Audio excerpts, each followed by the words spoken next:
Welcome to episode 312 of the Red Dirt Agronomy podcast. I am Dave Deken, and we've got a really cool and interesting episode for you. Today on the Red Dirt Agronomy podcast, we're talking with Oklahoma State University Extension row crop pathologist, Dr. Maíra Duffeck. Before we do that, go ahead and hit the subscribe button where you get your podcasts. And remember, you can find all of the information that we talk about on this episode and past episodes on our website, reddirtagronomy.com. As always, we start with a quick trip around the table for the dream team of dirt and everything that grows from it.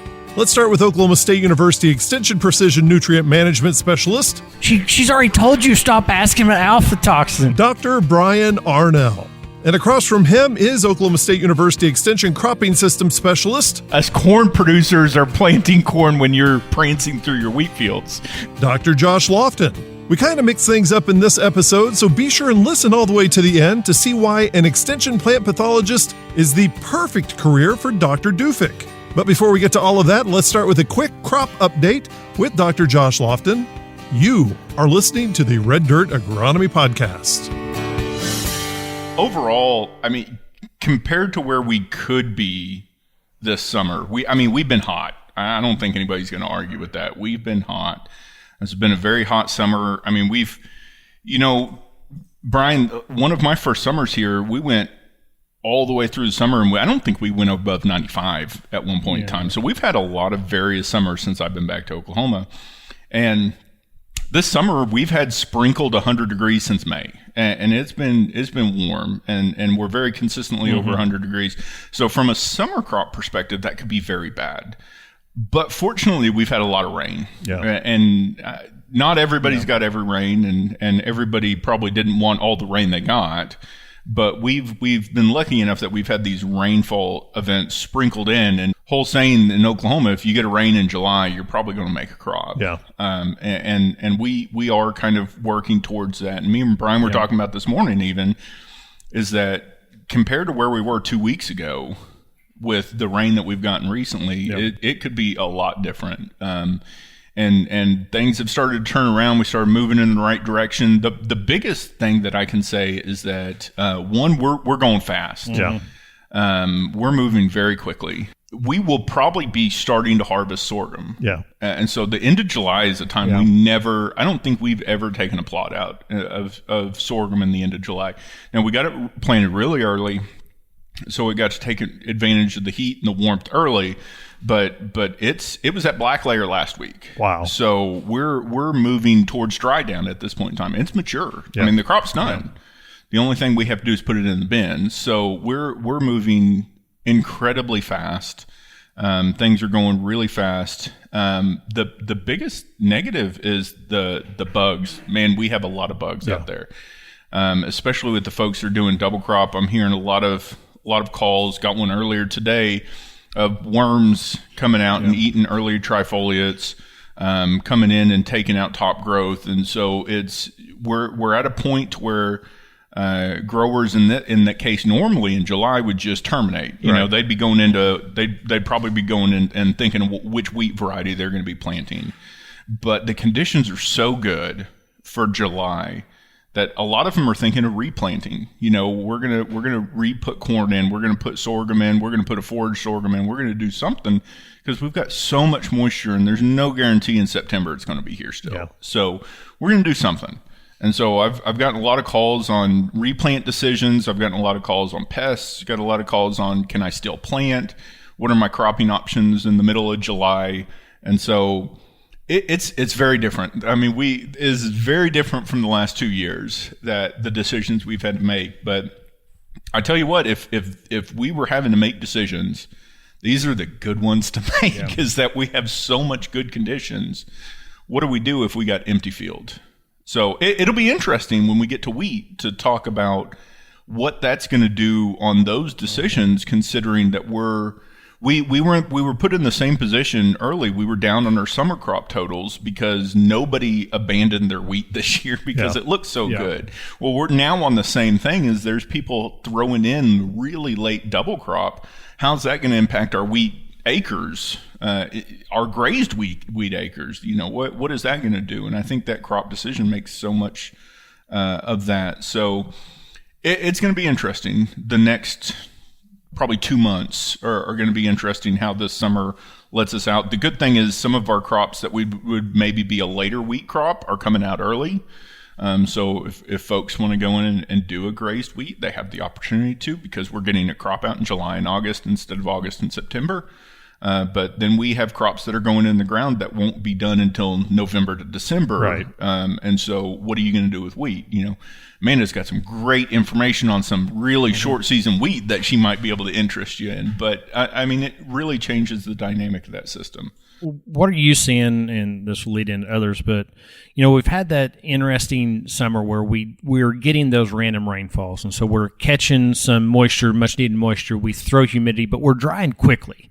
That's a weird thing is we're not staying, the surface soil is not staying wet long. We're doing a rapid dry. Are you seeing in what you're doing a lot of disease pressure going out in the summer crops, corn, soy, and sorghum? Well, we might have to ask one of our guests on that one. I know, but I was leading in. I'm asking you, cropping system, what are you seeing? It's a great question for our first guest, who's our new row crop pathologist. Dr. Duffeck is here with us. So, I haven't seen a ton of diseases, but you work a lot in crops that are known to get diseases in the state. Mainly, we're talking about cotton, peanuts, and all that. So what are you seeing as far as disease pressure in the state? All right. Thank you for the question. And it's a pleasure to be here talk with you guys today. We start to have a very interesting beginning of the season. Our soils were very humid and we received a lot of rain for the beginning of the season. But after that, as was already mentioned, we dry out. We haven't been receiving some rains, but it dries so quickly because our temperatures are so high that are not favoring the development of those diseases. We used to say as plant pathologists that when the conditions are favorable for the development of the crops, is also favorable for the development of diseases. So when the summer crops are suffering with the heat stress and the lack of rain, the pathogens are suffering the same way. I received some calls in the beginning of the season regarding seedling problems, especially for sorghum and soybean. Not too much for corn, though. I'm not sure if I just didn't catch that or the conditions were not there. But for sorghum and soybean, definitely we had some problems of pathogens affecting the stand of those crops. Mostly caused by pathogens that like that more cool soils and with abundance in humidity and wetness. So we see some soybean especially being infected by Fusarium and also by microfomina. That's supposed to be a pathogen that affects the plant in the end of the season when the conditions are dry, but it also infects the plants in the beginning of the season if the soils are cool and wet enough to favor the development of that seedling disease. For sorghum, the same scenario. We have seen some sorghum seedlings being affected by Fusarium, and we know that Fusarium is a pathogen that it is everywhere, but it's just going to infect it when we have the right conditions for that pathogen. And for the growers that didn't have a seed treatment this year, in the beginning of the season was very tricky for them because they really feel the difference among the plots and the fields where they had that seed treatment in and where they didn't have it. It really affected the difference in the stands that we saw. Regarding the other disease in the ongoing of the season, not so much to talk about it. As we already mentioned, we have been very dry and is not favoring the development of foliar disease. I just counted some sorghum and some corn fields this morning, and the fields are clean. Corn fields are looking very good. The ones that are planted in May, in end of April and May, they look very good because they catch the rains that they need to catch in the right moment. But it in the same way, the warm conditions and the heat that we have been experiencing in the state didn't favor any foliar disease. For soybean, though, we plant a little bit later than corn, so we still need to monitor for it and see what the condition is going to tell us. Right now, I would not recommend a fungicide application for any of those crops. But as Josh said, I cannot predict the future, so we need to keep our eyes open in what the condition is going to tell us. We know that in Oklahoma, we plant varieties that are susceptible. We have the inoculum here, but we need that right environmental conditions for having the development of those diseases.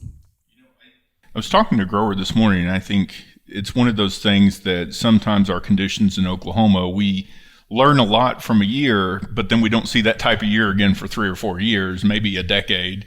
But we were talking about, they felt like they saw a lot of early season insect pressure and had some issues with seedlings dying out.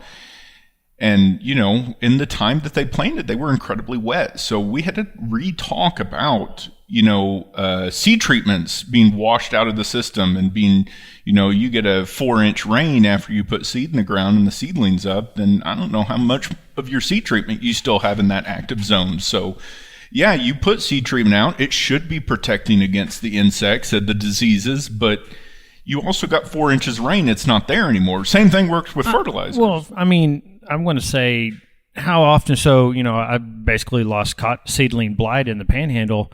Am I going to bank that the Panhandle receives more rain in a 1 month period than it does over 2 years every season? I don't think so. They would probably like it, but this year I went on my normal planting date out there in the high plains. It's done exceptionally well for the last 4 years on cotton. I plant early. I plant a long variety, and I get it out. And this year I planted, it stayed cold. We kept getting rains. Seedling blight in cotton, which is my understanding, all the things. It could be called seedling blight. It's a generic term that anything happens. And massive stand loss with residue coming over row with just seedling. I mean, we had plants that were showing 3 or 4 nodes that are no taller than 3 or 4 inches with just one leaf left. I think that's the critical, how cold it was early. And so while we had these warm days, the soil temperatures, especially no-till, were generally cold because they were so wet. And it's one of those things in a normal year, same conditions, but it's warmer. We probably grow out of those seedling conditions faster than the disease can kind of lay itself in. But in these cold conditions, they're in that susceptible stage for so long that it's almost inevitable. Like you said, the pathogens here, if you stay in a seedling position for a month, those conditions are going to come. No, I completely agree with that. If you plant and the seeds stay in the ground and the seedling doesn't emerge from the ground, at some point the fungicide is not going to be efficacious anymore, and it's not going to protect against plant pathogens, neither insects. And that's the problem that we saw in the beginning of the season. We had this very slow movement of that plants getting emerged from the soil. And they are not strong enough to fight against that disease, that pathogens that are in the soil, because the seed treatment is just to help out the plant to get it started, right? But when you have that very slow development of the plants, the seed treatment at some point is not going to be provide the same efficacy as a normal year where that plants emerge faster from the soil. And I want to say across the board, because now I get to deal with the SWAFL and soil testing labs, so I get a lot of those calls. Even a lot of the local gardens have been talking about just the slow progression of plants, whether it be bell peppers or this statewide. We've got this slow. So my question to you, Maíra, is that if we look at this, let's just say I'm planting soybean, and I expect to plant, and I get that rapid emergence, rapid growth. Is there a point to say, okay, my soybean's not growing at the rate I would expect, so I should probably put a preventative out? Is that, maybe you're behind growth stage the first week or two, or at what point, how big does the plant get to get past some of those seedling issues? That's a good question. Most of our pathogens, like the ones that cause SDS or causing charcoal rot in soybeans, they infect the plant when the plant is very young, but we don't see the symptoms until the reproductive stages.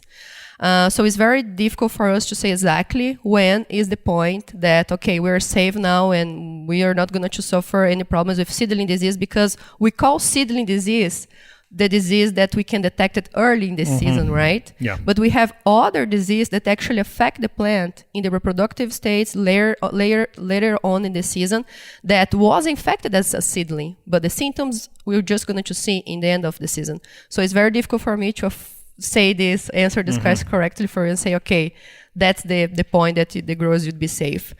I my impression is that some pathogens that cause SDS or charcoal rot, they're still going to infect that plant a little bit more late. But how late is that? I don't have this answer for you right now. Random dumb question. Is charcoal rot in sorghum the same pathogen as soybean? It is. We have been arguing that the pathogen that causes charcoal rot, that's Microphomina phaseolina, is cosmopolitan. Say that 10 times fast. Sorry. No, you're good. All right, it's just the pathogen is a fungi that causes charcoal rot. No. I learned it, and I learned the name in Portuguese, so I'm kind of translating for English, so it's even more hard. But it is a pathogen that's supposed to infect more than 500 plants. So infects corn, infects sorghum, infects soybean. So it's very difficult to manage because the options that we have for rotation are very limited. What I'm seeing that some researchers have been doing recently is try to understand better the biology of this pathogen to see if really is the same pathogen that is infecting all these plants, or if we have some difference in the biology of this pathogen that help us to understand better the disease cycle of this pathogen in all these different crops. Because if you think about it, even strawberry in California is a crop now that's suffering a lot with charcoal rot. So it is a very broad spectrum pathogen. Is very difficult to manage for sure. So I guess the question is, well, besides that, it might just be another casual pathogen but why, even in years like last year, to where we saw a lot of charcoal rot in soybean, we saw a tremendous amount in sorghum, it seemed like corn was ill affected.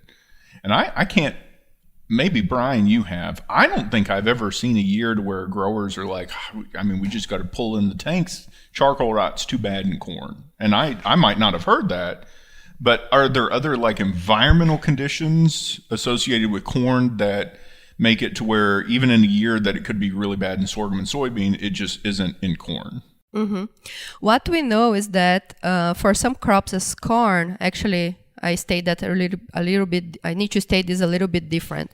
The pathogen is there and it is infecting the plant, but the symptoms are not obvious in the same way that is for soybean. So we say that they multiply. Actually, is a better word to say that.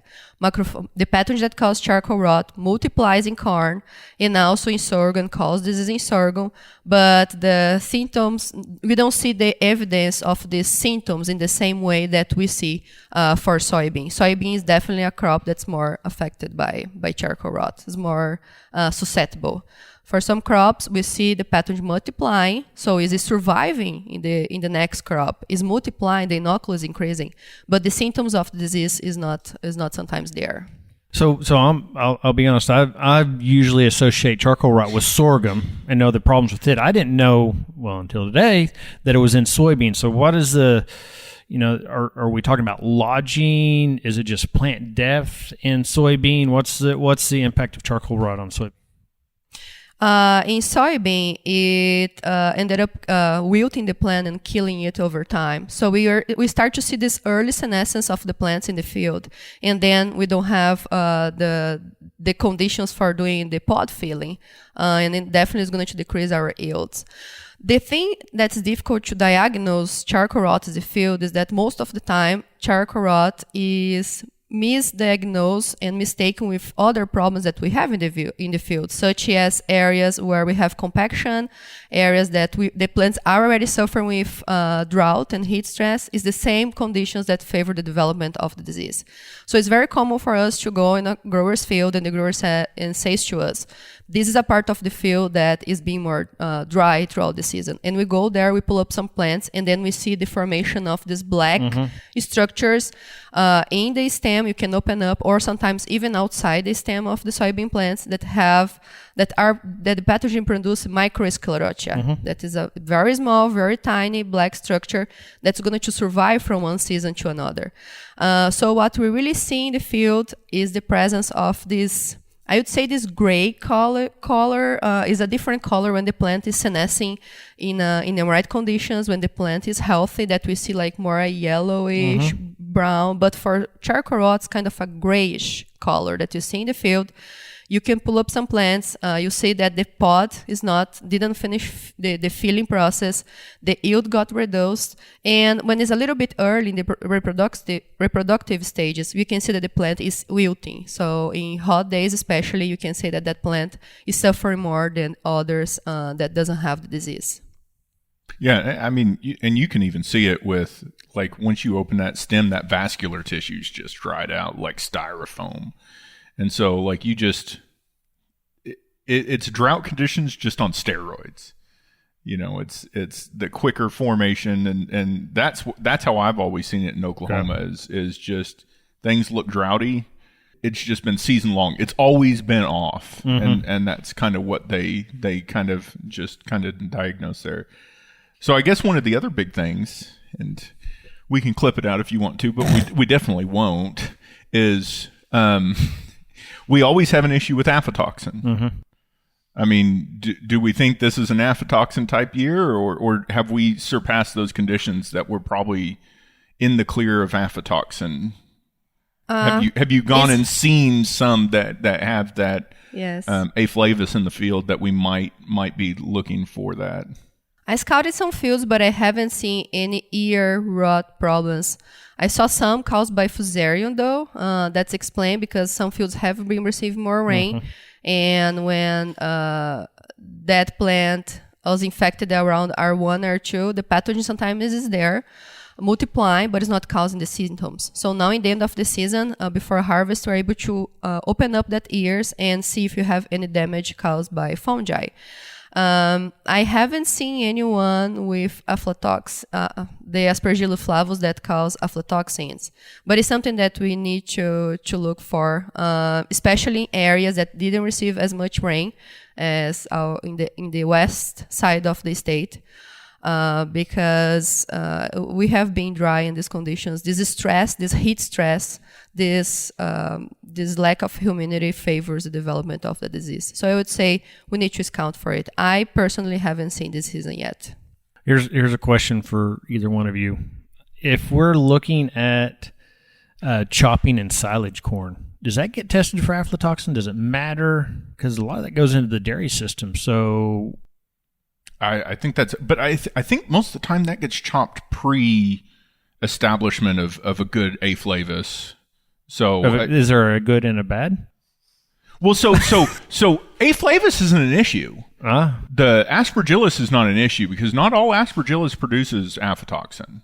So I'll let our pathologist go on with that one. But please tell me wrong. I like it when you correct him. No, I'm not correcting him. He is correct. That's a very interesting statement. I don't have a lot of... I never worked directly with this pathosystem, but I know other researchers that work with that. And it's very interesting because we do have some pathogens that they don't have the genes or the QTL that's part of their genome that produce the mycotoxins. Because most mycotoxin production is very complex, and it's very difficult to manage these pathogens because of that. Because it's not just find that single gene in a plant that's going to kind of manage that mycotoxin, because there's so many genes involved in the production that is very hard to for the geneticists work with that. But there is some aspergillus that do not produce the mycotoxin, and this is actually one of the management strategies in some states where the presence, especially for peanuts, that's also affected by aflatoxins in Georgia and other states, they can sometimes inoculate this pathogen that doesn't produce the mycotoxin in the field for this pathogen to kind of steal the infection site from the fungi that is in there but produce the mycotoxin. So it's a kind of a competition. They inoculate the pathogen, but the pathogen is not going to cause any problems for neither the plant, neither the humans, but the pathogen is there and is stealing that infection site from other fungi that produces the mycotoxin. Well, and going back to your question, the other interesting thing, which I don't know the answer to, I never hear him talk about it. So is during the ensiling process, if the mycotoxin is degraded during ensiling, and I don't know the answer to that. That's a good question. I really don't know. But you're right. I've never heard of it. So I would imagine that at some stage in that game, either it's chopped too early or during the ensiling process, you get. For this question, the research that has been done for corn, at least, is more with not with the pathogen that produce aflatoxin, but with Fusarium graminearum that actually produces deoxynivalenol in the plants, because this is the one that infected around R1. Maximum R2 growth stage. And then if we have a year where the environmental conditions favor the development of this pathogen, the concentration of this mycotoxin can be a little bit high in the moment that we are already doing this process, especially for milk cows, the insulation of that crop. So a lot of people are, especially in the north part of the United States, they are looking into that. They are collecting samples and trying to understand what are the conditions that favor the development, not just the development, but during the process of ensiling that corn, what are the factors that increase the concentration of that mycotoxin that can be dangerous for livestock, for cows, especially dairy cows. But most of the time is what Josh also mentioned, that we kind of escape a little bit of that that phase where the concentration of that mycotoxin in the grass is so high that's gonna to affect it, the animals. Well, because it's also diluted. Because I mean, correct me if I'm wrong. Please do. Brian's waiting for it. I'll pay you money. But there's a time in which Aspergillus forms. Kind of establishes itself. And that needs a certain set of environmental conditions. And there's a time that once the Aspergillus is formed, that it creates that aflatoxin. And I think that is much later in the process. Is it? You're asking me about aflatoxin. That is a field that I do not dominate. I just want to mention this is this podcast. I can talk more about Fusarium graminearum that produces deoxynivalenol in the plants, because actually I work a little bit with. A little bit, no, I need to say almost my whole career with that. Well, because it was an interesting thing, because we normally have that nice, wet, humid, flowering anthesis process, and then we dry off on the back end of that on normal planted corn, Brian. Whenever you're doing your little prancy thing through the wheat fields, we're normally planting corn. Us corn producers are planting corn when you're prancing through your wheat fields. Our next infield video will be me prancing. But now you've even got me on a weird spot. So you can have these conditions, and then as it dries out, as the grain starts to form, I mean that's where we always got into some really bad issues. Is that what the interesting thing is? Maíra wants to talk. Let her talk. I don't like you anymore. Half hour ago I couldn't talk yet, but that's fine, Josh. Go for it. Well, the interesting thing is, a couple of years ago, remember when we had the other mycotoxin? Yeah. It was out in the Panhandle, fumonisin. What did you do to your hand? Oh my! Explode. Oh no! See, that's what you get for writing notes. That's what you get for writing notes. Exploding There's your pen. But that was a whole nother set of environmental conditions in itself. Fumoxitoxin, is that what it was? Fumonisin. Yeah. And by the way, I do want to say we'll have a complete glossary of all of these big scientific words available at reddirtagronomy.com. So be sure and download the Dave, can you please put a word search together for? I am. Whew, okay, back to the show. She had a hand raise earlier. Oh, I'm sorry. Yeah, something that I really wanted to mention here is that sometimes we don't see the development of the fungi in the grains, but the mycotoxin is there. Because mycotoxins are considered a pathogenesis factor.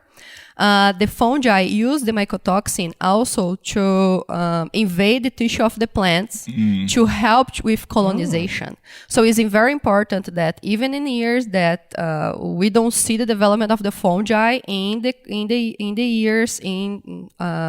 corn ears, we still recommend the growers to test for mycotoxins because, as I mentioned, sometimes we are seeing zero development of the fungi, but the mycotoxin is there because the fungi produce that as a a way to colonize the tissues before that fungi spread in the tissues. The interesting thing is, in really unique years, we have the chance, especially in eastern Oklahoma, to develop frog eye. Mm-hmm. Have you heard any reports of any frog eye showing up even on the east side of the state, or are we pretty clean on that? I didn't receive any report yet of foliar disease in soybean. Okay. I have some fields in the eastern part of the state, but so far they look pretty clean. But everything is going to depend of the next steps, what weather is going to do. Last year, for example, we are also very dry and very hot during the reproductive stage when they start to see the development of more late season foliar diseases. And I didn't see a lot. I just saw some cercospora leaf blight in the end of the season, especially for double crop, the fields that are planted a little bit late, because we did got some rains last year in August, middle of August, that favored the development of that cercospora leaf blight. But besides that, I can talk regarding last year, this year, pressure of foliar disease has not been high. And I'm not even recommend a fungicide application right now if your plants are in the right reproductive states. Well, I mean, I'm thinking even out of the Midwest group, I haven't seen a lot of reports, minus like the northern states that have been so wet and through that region. I'm trying to remember. I'm not seeing a ton of reports. We're early. We're still early. You know, we're just now starting to put on flowers and early pods. So I mean, we're really early in this process. I don't think I've ever seen foliar disease. Well, I mean, I probably have this early, but I mean, we're really early for this, and we won't get that true humidity kind of setting in until August, which is when I think we usually get a lot of our diseases start popping One of up. the problems is not just the humidity, but the temperature, right? We have reached, even during the night, high temperatures, and this can help to break the cycle of some diseases. Pathogens like high temperatures, but they also, some of them you can end up breaking the cycle when the temperatures are too hot.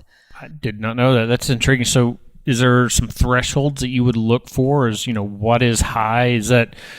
Well, let me ask you this. Is it more about the daytime high or the nighttime low?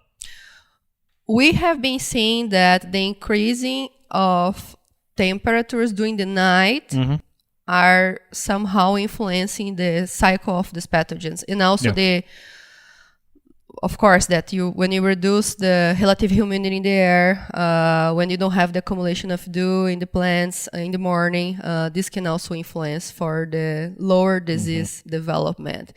But we see that the temperatures during the night influence a lot the development of some diseases in general. What's some of the ongoing work, whether it's here or elsewhere in SDS? Because that really hit mainstream media a while back, and it kind of, to me, it seems to flux. Like there's a lot of chatter about it, then it goes quiet for a little bit. So what's the ongoing work with SDS, and can you maybe explain what SDS is? SDS stands for sudden death syndrome. That's the reason we use SDS to make it shorter to say over time. It's caused by a Fusarium a species, actually, that calls Fusarium virguliforme. Fusarium is everywhere and causes a lot of disease. It is in the soil and infects the plant, as I already mentioned, very early on in the season. And the conditions that favor the development of this disease is the same that favors the development of other seedling disease in soybean, that we do have more cooler and wet, cooler temperatures of the soil and more wet conditions in the beginning of the season. However, this pathogen, we're going to start to see the symptoms of this pathogen in the soybean plants during the reproductive stages. What happens is that the pathogen stays in the root system and the stem of the soybean plants.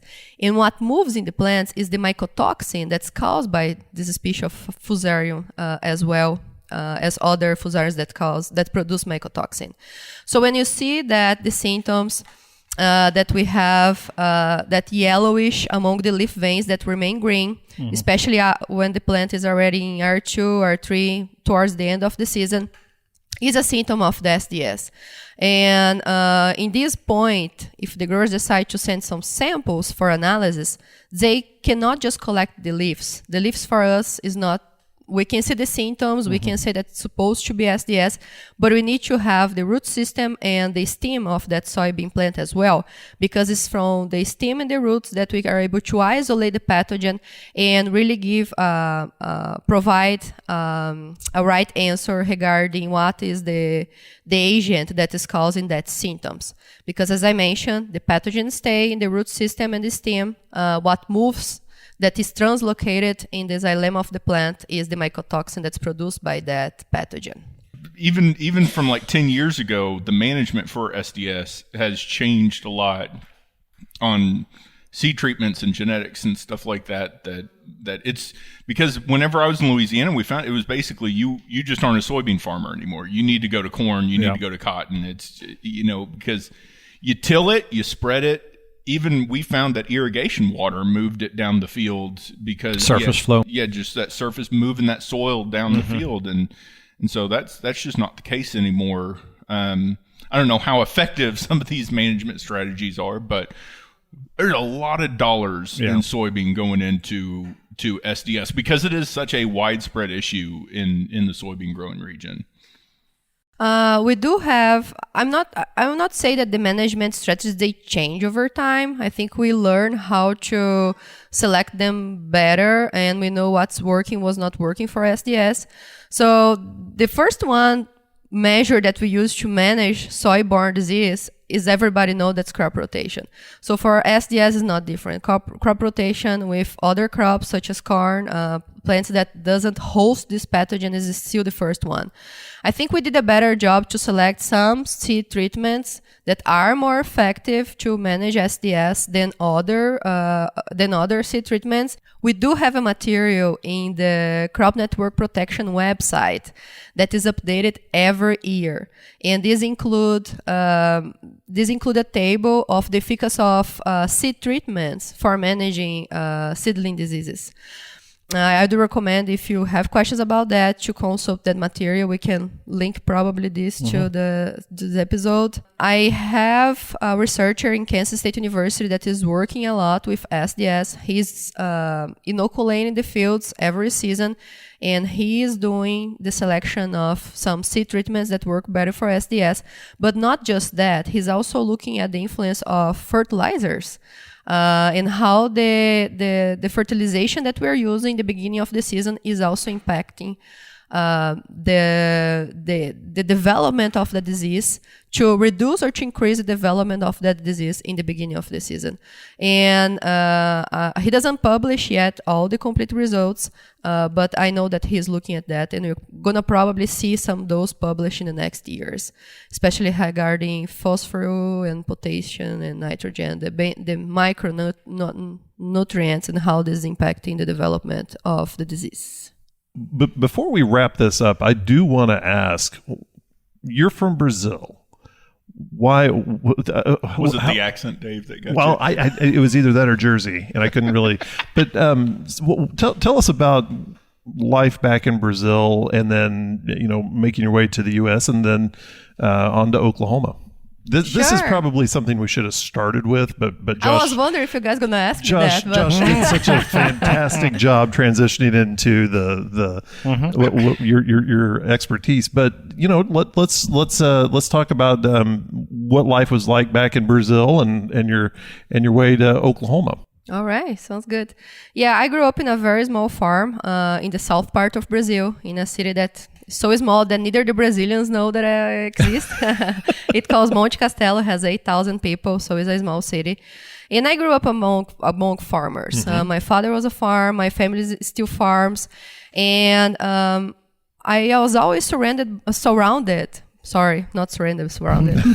by extensionists. Really? So extension also play a huge role in my life because we had this state specialists, I would say, that used to go to my father's house, to go to my aunt's house, and provide guidelines regarding what was the best to do in that moment. And I grew up with that environment of being assisted by someone from outside our farm.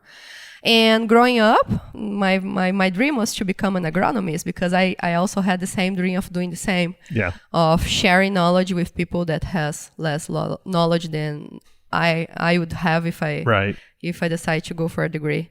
In 2010, I started my bachelor's degree in agronomy then, as was my dream. I finished in 2014. And during my time as an agronomist, I was lucky enough to conduct research. So I was working with onion production in a region that is the main onion production in Brazil, that is in Santa Catarina, or the state that I grew up. And there we face a lot of problems with disease, especially leaf diseases. And was the first time that I started to do some plots and test some difference in fungicide applications, collect some disease data, try to understand the cycle of the disease and what are the factors that are affecting the development of that in the field. And I was lucky. I published some papers out of that, and we helped the EPAGRE, that's the extension agents for the state, to develop 2 models that now are in use by the growers. Oh, wow. Where they can monitor the risk for the infection and then help them to take decisions regarding fungicide applications. And they're able to decrease the number of sprays that they use for that crop right now, because it's a high intensive management for onion production there. So if you reduce 1-2 applications is already very good and enough to help the growers make more money in the end of the season. Because of that, the experience that I gained throughout my undergrad, then I decided to do a master's in plant pathology. I was selected in Federal University of Viçosa. It's not in São Paulo. Most of people from Brazil are from São Paulo, but I had my degree from Minas Gerais state, that is in the central part of Brazil also. And I worked with Fusarium head blight in wheat. So all my career actually was focused on wheat, and now is the only crop that I don't work with. What's kind of sad. I had more experience with wheat and corn than other crops, but not working with wheat here at Oklahoma State University. But then I started my master's there in Federal University of Viçosa, but I actually didn't finish. I jumped for the PhD. Yeah. And then started my PhD. My professor told me that it would be a great experience for me to come here to the United States and learn a little bit about the agricultural production here. And I did that. So in 2018, I arrived at Pennsylvania State University, where I stayed for 2 years. Also work with Fusarium head blight in wheat because little research have been done to understand that pathosystem in there. Right. So I focused on that and finished my PhD under COVID. It was a challenge, was not easy. I need to let some field and greenhouse experiments behind because we are not allowed to do any research that year. But it was good because I could defend my PhD by Zoom. I didn't need to come back to Brazil. And if I had come back, probably not be here now because the embassy was closed. So I'm going to I need to renew my visa at that point, so I'll not be allowed to come back. And because of that, I was able to get a postdoc position at Ohio State University, also working with wheat and corn, especially focus on ear rot in corn and Fusarium head blight in wheat. And I worked there during 2 years of my career. It was a great experience. My advisor there is extensionist, such a way as I am now at Oklahoma State University. So he taught me a lot about extension and what are the tools that we need to make extension happen. And on my second year, I saw this position open here, and I know that was not for wheat, to work with wheat, but then was to work with other crops that was challenge for me actually, because most of the crops that I'm working right now in the state are crops that I haven't been worked throughout my career. Right. That's cotton, peanuts, sorghum, soybean. I already have a little bit of experience, corn too, but other crops I'm start kind of from zero and learning a lot. And in 2023, in January, I started this position here at Oklahoma State University as the row crops extension pathologist. And yeah, since there, learning a lot and glad to have the support of several crop agronomists that can give me a help me to produce the crop and make them survive throughout the weather that we experience here in Oklahoma. And forced her into uncomfortable podcast. That's true. Well, thank you so much for coming in and putting up with these guys throughout the podcast. We really appreciate having you on. Oh no, thank you for inviting me. I'm really glad to be here, and I expect for the next podcast maybe we face more disease problems they state, and I can have more answers for you guys. And I'm gonna search about aflatoxin, Josh. Don't worry about that. Thank you for listening in on this conversation of the Red Dirt Agronomy Podcast. And if you'd like to join the next discussion, send us an email, podcast@reddirtagronomy.com, or send us a tweet. Of course, our handle is Red Dirt Ag. We'd like to thank Dr. Maíra Duffeck for joining us on the podcast and, more importantly, putting up with Josh and Brian. And of course, if you get a chance, visit our website, reddirtagronomy.com, to find out more information about our guests and any of the resources that we discussed on the podcast. For Dr. Josh Lofton and Dr. Brian Arnall, I'm Dave Deken, and we all want to thank you for listening. The preceding is a copyrighted recording of Ag Now Media, LLC, 2024. And yes, all rights are reserved.